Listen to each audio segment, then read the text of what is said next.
All right. Bench press at the moment. So I've got a competition coming up, and the comp that I'm doing is going to be equipped. So equipped bench press naturally. The way I train, equipped is a little bit different than raw benching, and as a whole, how I train is pretty different to most other powerlifters.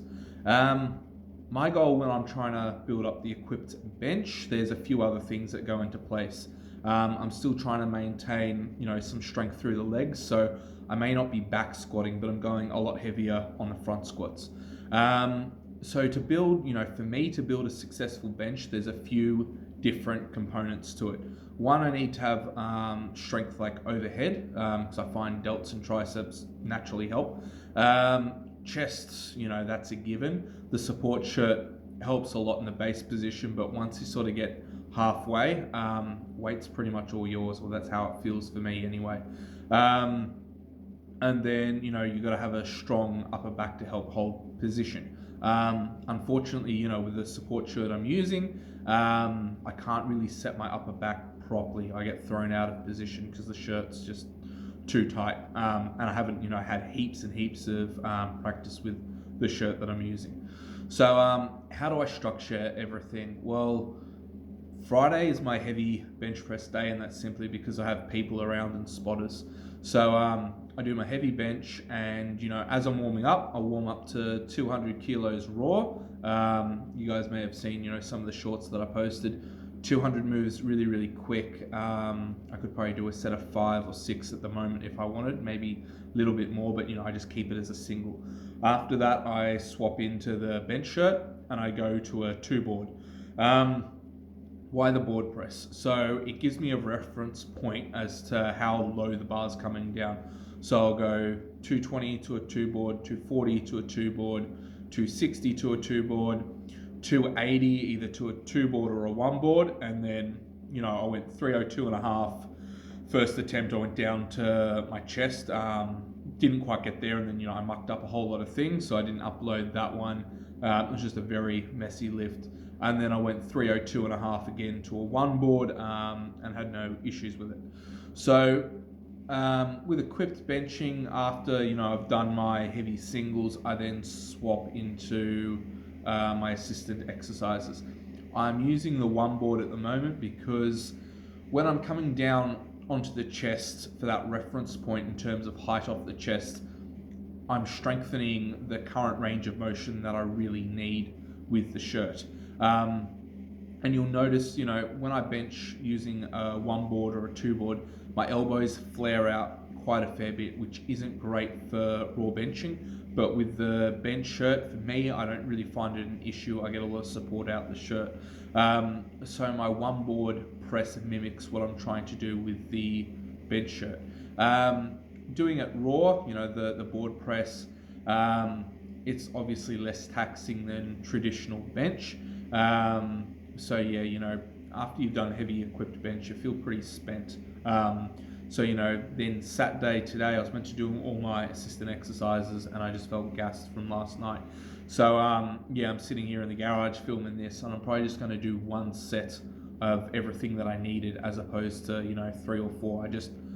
I haven't recovered. I feel too sore and I feel too tired. So I know the session took a fair bit out of me. So I'm just gonna let my body recover.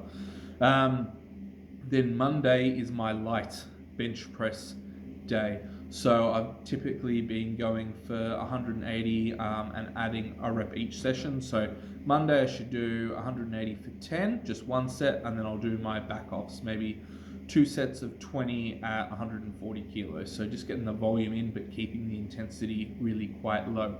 140 for 20, I can quite comfortably do 25 if I wanted, but I'm just keeping it at 20.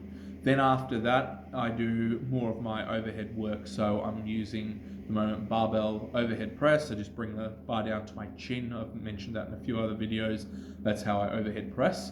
And then, same thing again, 20 reps, and just building the weight back up. So I'll, do my first set of 20 at like 70 kilos, and then I'll add weight and see where I get, but I just cap it at 3 sets. And then I go into some like rear delt flyers, lateral raises, and that's pretty much it. Then Tuesday, I've got my front squats to help, really strengthen the legs. I stay tight throughout my upper back, so it uses a fair bit of back, so that's why I don't put any back work on the Monday, otherwise my front squats would suffer on Tuesday.